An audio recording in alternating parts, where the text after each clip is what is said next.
Et bonjour à tous, c'est Vincent, on se retrouve à nouveau pour une petite vidéo sur Distant World Universe. Alors, hier, bon, aujourd'hui, effectivement, c'est hier, mais hier en partant, je vous ai dit à demain. Je veux pas tout de même que dans votre tête, cette série arrive comme une série qui est quotidienne. J'ai déjà deux séries quotidiennes, Master of Orion et Europa Universalis 4. Et j'ai pas envie d'en avoir plus en série quotidienne. Donc cette série sur Distant World Universe, le jeu est complexe, j'ai pas envie de rusher un let's play dessus. Il y a des chances que les épisodes sortent plutôt régulièrement, mais je veux pas m'imposer un rythme de parution quotidien. C'est-à-dire qu'il est fort probable qu'il y ait des jours où il n'y ait pas d'épisode, tout simplement parce que soit je n'ai pas eu le temps, parce que je n'ai pas le temps de maintenir 4 ou 5 let's play à faire, soit que tout simplement je n'ai pas eu envie de continuer le let's play pour vous proposer un épisode ce jour-là. J'ai peut-être eu envie de faire autre chose. Donc voilà, j'ai pas envie de m'imposer de vous faire le let's play quotidiennement, j'ai envie de rester libre sur sa fréquence de parution. Donc voilà, donc c'est une habitude de vous dire à demain, mais parce qu'on se retrouve dans d'autres séries, mais c'est pas forcément, ça n'implique pas forcément du coup que y aura un épisode tous les jours. Voilà, je voulais juste faire cette petite précision parce que j'ai tendance à faire l'erreur à chaque fois, mais il n'y a pas nécessairement d'épisode tous les jours. Alors là c'est cool parce qu'on a plusieurs trucs qu'on n'a pas, par contre c'est moins cool parce qu'ils sont pas en très grosse concentration. Il y a beaucoup de choses mais en très faible concentration. C'est pas grave. Toi, du coup, ce que tu vas faire, c'est que tu vas aller là, en espérant que tu arrives à revenir. Et toi, tu vas aller te ravitailler, effectivement. Normalement, je pense que ça va passer, parce qu'en fait, notre planète est en train de tourner comme ça. Celle-ci aussi, mais elle est supposée tourner plus lentement. Ouais, non, ça va pas le faire. Donc en fait, tu vas aller te ravitailler. Voilà. Donc lui, il est en train de se diriger doucement mais sûrement au bout du monde. Donc là, c'est marrant hein, parce que comme on n'a pas construit de station de minage ici, bah en fait, lui, il est venu miner tout seul. Voilà,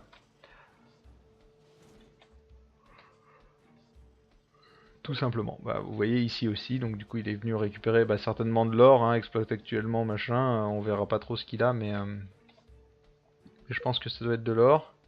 Donc ça, c'est tous des vaisseaux d'extraction qui exploitent à l'heure actuelle. Donc on voit que du coup, le secteur privé a recommandé encore des vaisseaux. Vous voyez que là c'est par contre des cargos donc qui ramènent le gold etc de ce truc. Là, du gold, du plomb, ici du plomb et du gold. Bref, vous avez potentiellement pas mal de petits trucs. Voilà, donc lui, là il y a deux vaisseaux qui sont en construction.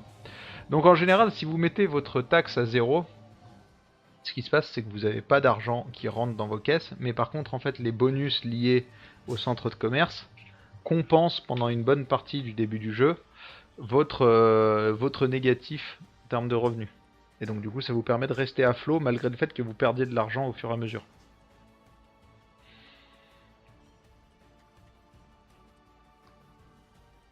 Alors je m'excuse d'avance, mais je risque de boire à intervalles assez réguliers sur cet épisode et potentiellement le prochain si j'en enregistre encore un, parce que comme je l'ai dit, j'ai fait pas mal d'enregistrements de suite et sinon j'ai la gorge sèche et c'est pas très agréable. Tout simplement. Donc, l'autre il est en train de construire ici. Ici, nos deux vaisseaux de construction sont en route. On va accélérer en x... Ouais, on va accélérer en x4 parce que pour l'instant, il n'y a rien à faire là-dessus. Alors, je sais qu'il y a beaucoup de gens qui n'aiment pas trop passer en x4, déjà parce que ça passe super vite et qu'on a tendance à laisser faire. Mais il y a des fois, on va laisser faire en fait. Ça, c'est intéressant par contre. Donc on va ralentir un peu, mais il y a un vaisseau indépendant, vous le voyez là, et Empire indépendant. Donc en fait, c'est soit un indépendant, soit on ne sait pas qui c'est en fait. Mais en général, c'est vraiment un indépendant. Et eux connaissent l'hyperespace. Et donc ils ont pu venir chez nous. Et donc là, vous allez voir qu'en fait, en vélocité, donc c'est 14 à 25. Et il n'y a pas marqué, contrairement à eux, pas d'hyperpropulsion. Donc lui, normalement, à un moment, on va décoller à une vitesse folle. Attention. Transporte du Caslon, en plus. Donc il est venu acheter du Caslon chez nous, ce qui est pas pour nous arranger, parce qu'en fait, au niveau des stocks, le Caslon, bah, ça descend vite, hein. On en avait près de 20 000 au début, et on en a plus près de 20 000 du tout. Donc à moins qu'ils soient venus pour faire tout simplement du commerce, et donc qu'ils viennent nous aider à alimenter la station. Et il y a plus de... Effectivement, il n'y a plus de carburant là-bas. Plus de carburant là-bas. Je sais pas pourquoi personne n'est venu... Ah, donc en fait là il est venu recharger la station en carburant. Tout simplement. Voilà. Ça y est, la station est chargée en carburant. Du coup elle va pouvoir reproduire de l'énergie. Et donc potentiellement c'est certainement recommencer à miner. Je sais pas en fait en termes de composants. Ah ouais, il faudrait que je regarde dans l'écran de conception. Ici, tout ce que je sais, c'est que on peut s'amuser à assigner une mission, donc soit pour une ressource spécifique, soit pour toutes les ressources. Et ce qu'on va faire, là, ça se retrouve ici. En fait, ce qu'on va faire, c'est qu'on va payer 100 crédits pour 100 unités de quoi que ce soit qu'on nous livre ici. Ça permet de réalimenter notre planète le temps qu'on obtienne un peu ce qu'il faut. Donc ici il est en attente, c'est normal, en fait il a fini de se ravitailler. Et donc on va l'envoyer, on va l'envoyer là. Et après, ce qu'on fera, c'est qu'on l'enverra. On l'enverra ici explorer l'astéroïde U900.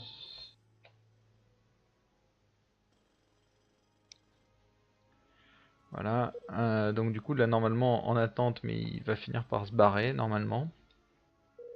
Un petit cargo privé. Le constructeur a fini sa mission, donc ça y est, il a construit sa station ici pour récupérer du silicium. Donc ce qu'il va faire, c'est que lui, il a quand même, vous voyez, lui, il a quand même une grande portée encore. Donc ce qu'il va faire, c'est qu'il va essayer de nous trouver du Caslon. Sauf que le Caslon, on sait pas où il y en a. Ça, c'est plutôt la merde. Donc c'est pas lui qui va nous faire du Caslon, je pensais, mais non. Et donc ici, ce qu'il va faire, c'est qu'il va construire une station d'extraction ici. Parce que comme on disait, il y avait pas mal de ressources. Pas forcément des ressources de fou, mais des bonnes ressources quand même. Donc toi tu vas aller explorer Benga Gior machin truc. Et ce que tu vas faire, c'est qu'après tu vas venir explorer ce caillou là.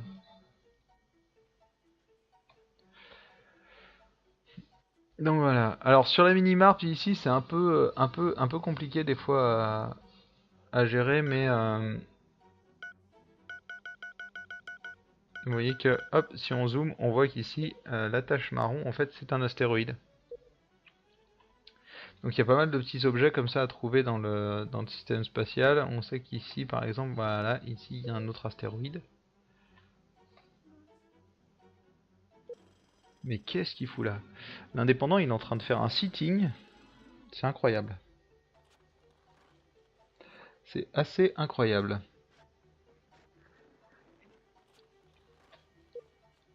Bon, ce qui est cool, c'est que du coup, bah, on a des cargos on a des vaisseaux qui sont en train de se démerder à côté pour gérer. Bon, le problème, c'est que cette base n'a aucun carburant à l'heure actuelle. Donc, je sais pas si elle est en train d'extraire quoi que ce soit. Ouais, visiblement, elle extrait du silicium, donc ça sous-entendrait que les têtes de minage n'ont pas besoin d'énergie pour fonctionner.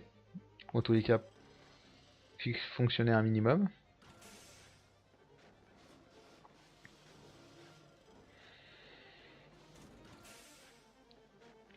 Allons bon. Alors, là c'est assez marrant parce que du coup on a bientôt fini celui-là. Et on est déjà à 25% des Warfield précurseurs. Bien. Donc 508K, va vraiment falloir qu'on fasse une deuxième station, je pense. Ça pourrait être drôle en tout cas. On n'a pas d'autres bonus en termes de recherche. Allez, soyons fous, on va créer une deuxième station.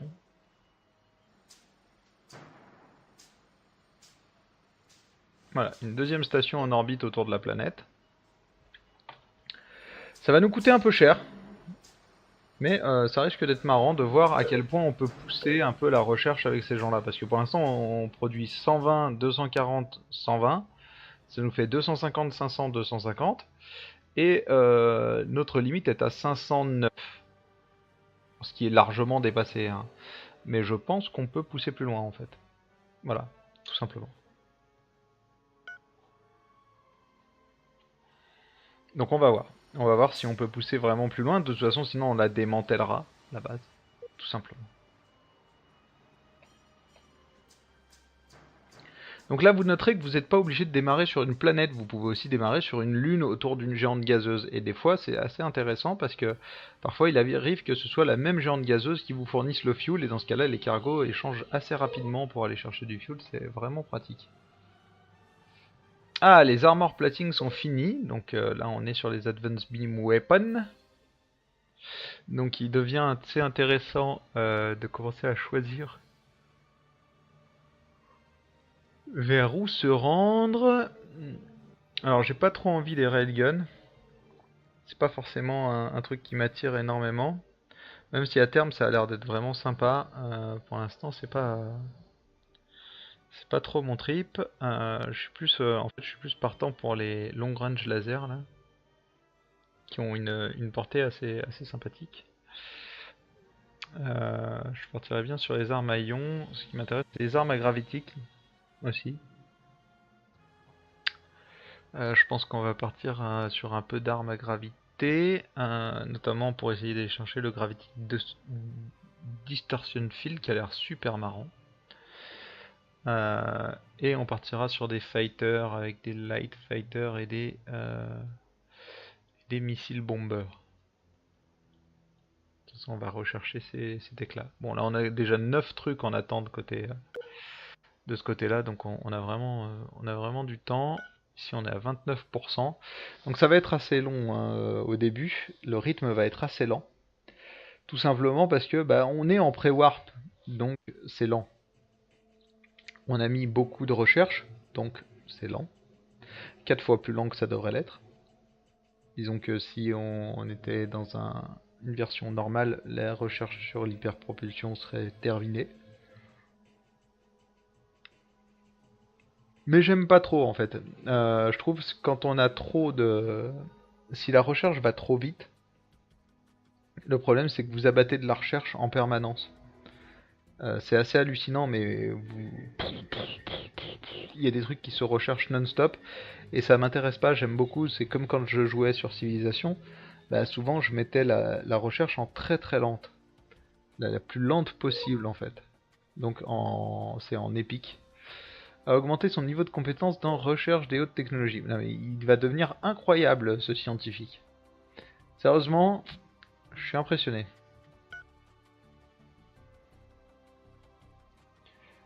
Je suis impressionné. Ouais.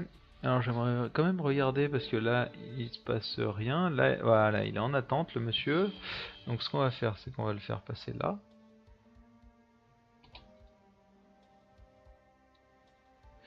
Et ce qu'on va faire c'est que une fois qu'il est là, on va le faire aller là. Allez, tourne.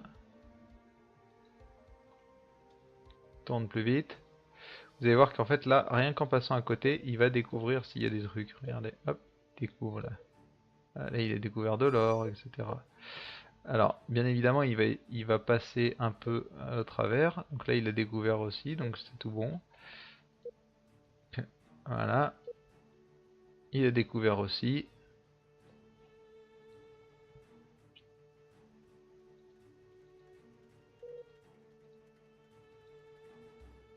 Et donc, bah voilà. Ça y est. c'est terminé. Du coup, on peut les renvoyer ici, donc en mouvement vers la planète Lantia. Et alors, ce qu'on va faire, c'est qu'il y en a un des deux, donc lui par exemple, ou lui, lequel a plus de fuel, lui, on va le mettre en automatique, c'est-à-dire qu'on va l'arrêter et on va le mettre en automatique. Lui, on va l'arrêter et on va le mettre en automatique. Alors, j'avais dit que j'automatiserais rien, mais en fait, je fais les recherches, grosso modo moi-même, mais après, traquer chaque petit mini astéroïde dans la galaxie, c'est quand même hautement merdique comme idée. Donc lui, alors lui ce qu'on va faire c'est qu'on va le renvoyer faire le plein au spatioport. Donc lui est pas très très rapide, hein, mais par contre il a des boucliers technologiques que nous ne connaissons pas. En fait on peut voir qu'il a 44 de puissance de feu pour une frégate à notre niveau, c'est pas si mauvais que ça. En termes de composants, donc il a du blindage. Il a des systèmes de ciblage de combat qu'on ne connaît pas et des systèmes de contre-mesure qu'on ne connaît pas. Il a des propulseurs à protons, on ne connaît pas non plus. Cellules de stockage de carburant, c'est un cran au-dessus de nous. Les cellules corvidianes, donc les boucliers de classe corvidiane, c'est les premiers boucliers, mais on ne les connaît pas encore. Il a des torpilles de classe Epsilon, un réacteur à fission et des Eben Life, donc effectivement, c'est un vaisseau qui est un peu en avance sur nous, technologiquement parlant. Pourquoi tu viens te recharger ici, tête de con? Bon, ce qui est sûr, c'est qu'on a fini du coup cette station de recherche et qu'on n'est pas monté des masses en fait, hein, donc on va la tracher. Dès qu'il aura fini de se recharger, on va la tracher.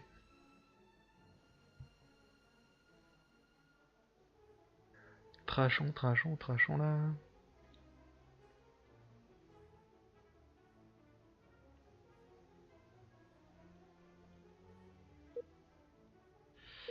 Ok, c'est bon, on va la tracher.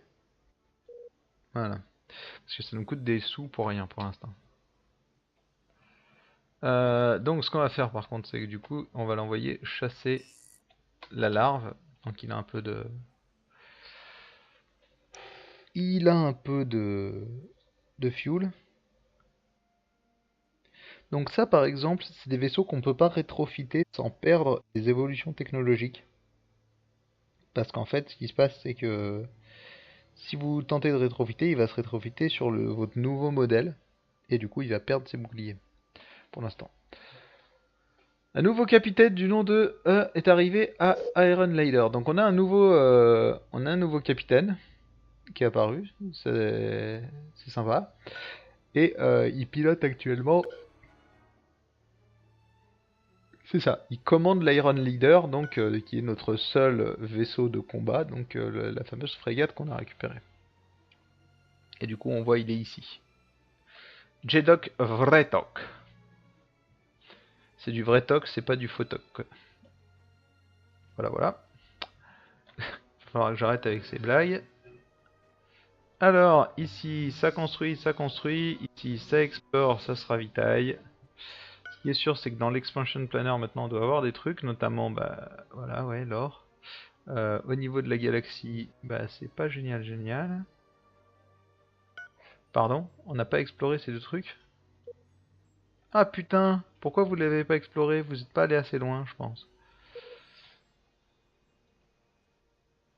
Toi, tu vas aller te ravitailler.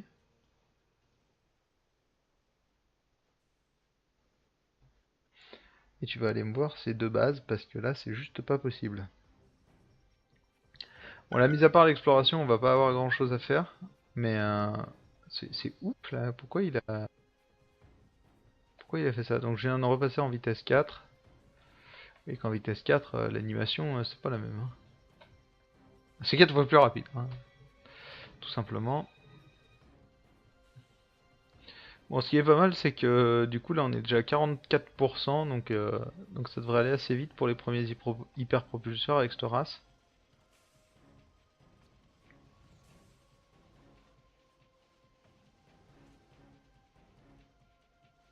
Donc la planète Bigoyav là.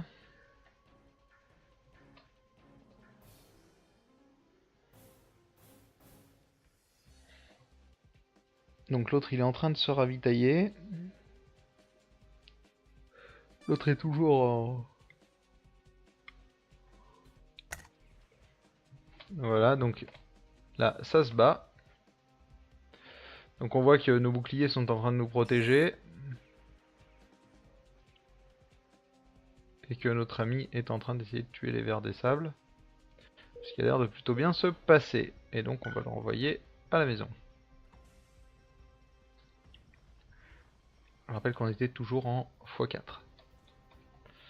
On va regarder ces deux dernières planètes là, histoire de savoir où est le Caslon.